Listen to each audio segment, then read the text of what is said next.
guys, welcome back to my channel. So today's video is going to be all about my favorite tips and tricks on transitioning your hair. Just ways that I personally transitioned my hair. I am not a professional. I'm going to say it again. I'm not a licensed cosmetologist. I'm not a professional. These are just things I personally did. These are things I've learned on YouTube from my favorite curly YouTubers, and these are just tips that I want to pass on to you guys. I have it all written down just that way I don't forget anything. So if you see me looking down, it's like my little list of things that I have. So I began transitioning, I would say about 5 to 6 years ago, and it took me about 3 years to see like complete results that I wanted, to where my curls were even better than they were before, like before I damaged them. My number one tip for you is, this is very cliche, but have patience. Make sure that you're going into your transition with an open mind. You're willing to put the time in, you're willing to put the energy in. It takes a lot of time, not necessarily a lot of money. I think that's like a common misconception in like the natural hair community and curly community, that, oh my, it's so expensive to buy curly hair products, we require so much, and it really doesn't cost that much. There are obviously more expensive brands, but there's so many inexpensive drugstore brands that you can find on Walmart, Amazon, Target. Like, there's just an extensive list of brands to choose from now, because trust me, it will be worth it. 3 years sounds like a long time, but obviously throughout that 3 years I was seeing, progress. So I think because I was seeing progress, it was motivating me to continue, and now, I mean, come on guys, flourishing over here, okay? So it's definitely worth it. Don't give up. Be patient. It does take a while. Second rule is put down the heat. I gave my straightener away. I gave my little curling wand away. I don't know why I was curl wanding my hair. Hello.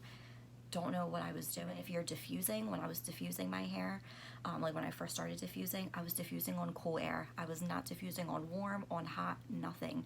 I wasn't even washing my hair with hot water. I was avoiding heat at all costs. It was definitely hard to put the straightener down, especially when you have bad hair days. You're like, oh my God, my hair isn't cooperating. I want to cry. I want to shave my head. Just throw it in a bun, wet it, throw it in a little top knot, braid it. Like, there's so many options for bad hair days that don't require heat, that don't require you straightening your hair. And the way I thought about it was, okay, I would look at old pictures of myself, I would look at photos of my favorite YouTubers, Instagram, curly influencers, and I'd be like, okay, like that's what I want my hair to look like, and in order to get that result, I need to stay away from the damn straightener. First starting out on your journey, do not straighten your hair. Stay away. Like I said, if you have to throw the damn thing away, give it to a friend, have someone lock it in a safe, do whatever you gotta do. Don't use it, because it's not worth it. You're gonna set yourself back, and you're just gonna keep damaging your hair. The more you straighten your hair, the more damage you're causing, and we don't want that. We want nice, bouncy, flourishing curls. So allow it to happen. Get rid of the straight. The second rule that I followed was, I basically just left my hair alone. I stopped coloring it. I stopped straightening it. I just let it completely stopped coloring my hair again for about 3 years. I just went on a hiatus. I didn't use anything that wasn't supposed to go in my hair. I let my color grow out. It was looking a little crazy at first, but obviously the more you wash your hair, things like that, the color is going to naturally fade. By the second year, honestly, by the end of the first year, you couldn't even tell that my hair was grown out anymore, because the color was just so faded. It was so far gone, and I just learned kind of how to embrace my natural texture, my natural hair color. It honestly was like a nice experience, a really good journey to be. Rule number 3, very important, and I feel like a lot of people kind of overlook this, because it is very overwhelming to transition your hair, especially if you literally have no clue, what to do first, where to go, who to watch, who to listen to. Google all the different hair types and how to figure out what hair type you have. My hair type personally is like 3B, 3C. I have 3B curls at the top, as you can see, like towards the top here, and then towards the bottom, these are all little 3C guys down here. Very tight little ringlets. Very important to figure out what your hair type is, because that is going to determine what products are really, you know, good for you and useful for you. Finding out your hair density and porosity is also very helpful. Kind of goes into what products you should be using. I personally, like I said, I have 3B, 3C hair. I can't go using super heavy products. It's going to weigh my hair down. I have very fine hair. Very, very important to know your hair, at least your hair type. Even if you're not gonna, you know, go figure out your porosity and density, you can kind of get away with that, because I did. I really didn't know my porosity or hair density at all. I just saw what kind of hair type I had. I gravitated to those kinds of YouTube accounts, Instagram accounts, and I just Googled and researched, you know, what products were the best for that hair type. Number 4 is get good products, which goes hand in hand with figuring out what kind of hair you have. Now, when I say good products, this is also another rule that's on here, is avoiding sulfates, parabens, silicones.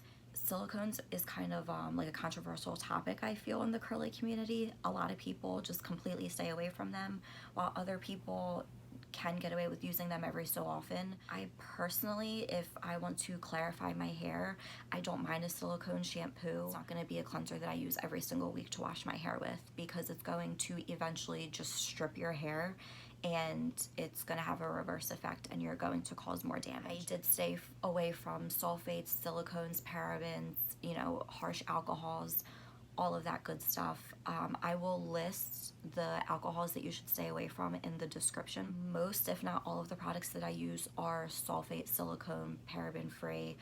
I really try to be mindful of that. Definitely recommend getting a good hair routine going. Just a couple of products is all you really need. You don't need, you know, an extensive like 50 product collection to get your hair back into good health. Good products also doesn't mean expensive. Like I said before, there are plenty of really good quality products for very inexpensive, under $10 at the drugstore, Walmart. Number 5 is protect your hair while you sleep. That is wearing a satin bonnet, a satin pillowcase. I have satin pillowcases on my pillows. I actually double up. I throw my bonnet on, and then I will also sleep on a satin pillowcase, just in case I sleep a little crazy and the bonnet comes off. I'm still protected with my pillowcase. When your hair is rustling around a cotton pillowcase, you're gonna create a whole bunch of frizz that you do not want or need.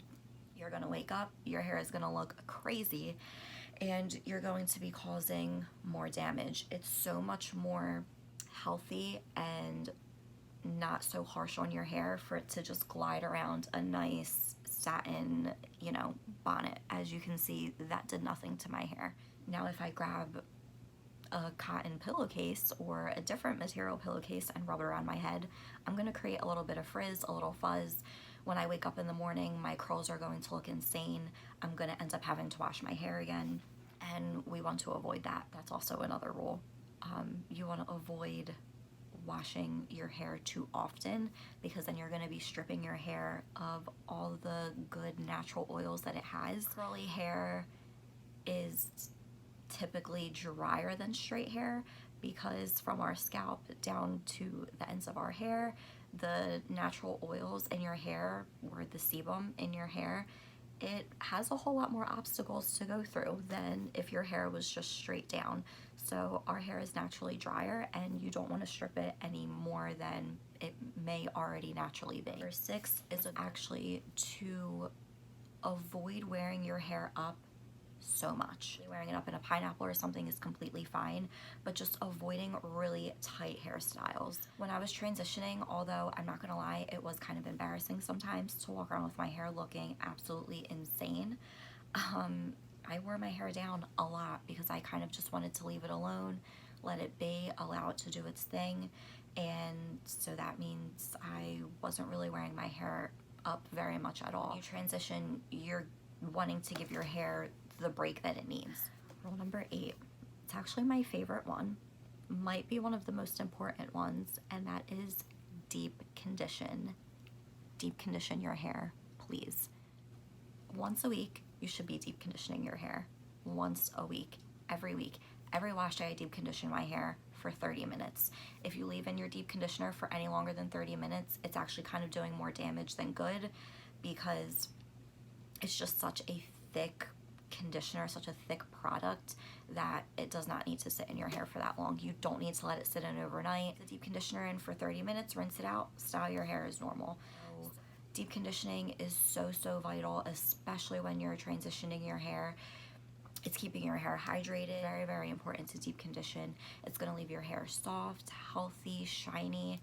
It's very well worth it, trust me. Deep condition, deep condition, deep condition, please, and thank me later. The next one is to get trims. You don't necessarily have to do a big chop. I personally did not do a big chop. I did go and get a Diva cut. It was fine. The cut was really good. I loved it. It's very important that when you're transitioning, even if you can't get to the salon right away, that's perfectly fine. I actually didn't cut my hair until probably like a year or so into my transition. So it's totally okay if you don't go to the salon right away. If you don't want to take a lot of length off your hair, it definitely helps to get at least those ends off, because by keeping those just dead straggly ends on your hair, you're not allowing your hair to grow or flourish. It's actually going to just stop growing, and you're really not going to see much progress anymore after that. I cut the dead hair off, my curls sprung right up. It was like a whole new head of hair. I was honestly so shocked. Definitely recommend getting a curly cut. It does not have to be a Diva cut, just any curly cut. Find a salon near you. I'm sure that there is one that provides the service of getting your hair cut dry, curl by curl. If someone asks you to straighten your hair, you come into their salon for a haircut, I personally would recommend you not go to that salon. You should not have to risk the integrity of your hair to get a proper haircut. I like never understood that. So definitely getting a haircut is a huge game changer. Big chop is not necessary, but at least take that dead hair off. The next one is retraining your hair. My previous video before this was actually me finger coiling my entire head. That's how I got these results, and it really helps a lot when you're transitioning. I finger coiled my entire head. It took me about 3 hours. You don't have to do that. But just like those certain pieces that maybe are acting up, they're a little more temperamental, you realize that they're just looking a little more crazy than the rest of your head, it will benefit you to finger coil those areas, just because you will be retraining your hair to do what it's supposed to naturally be doing. And you're kind of reminding it like, hello, we're supposed to be curly, let's go. So as you finger coil your hair is gonna be like, oh yeah, that's right, that's what I'm supposed to be doing. And eventually it's gonna end up doing it on its own because you've trained it. Also, scrunching your hair is also another good method. Just as you're, like raking your products through, if you scrunch it up, you're kind of promoting your hair to coil up. So I kind of did touch on this already, just to not wash your hair every single day. I wash my hair, honestly, okay, I'm not gonna lie to you. I try to push it to like 9 days.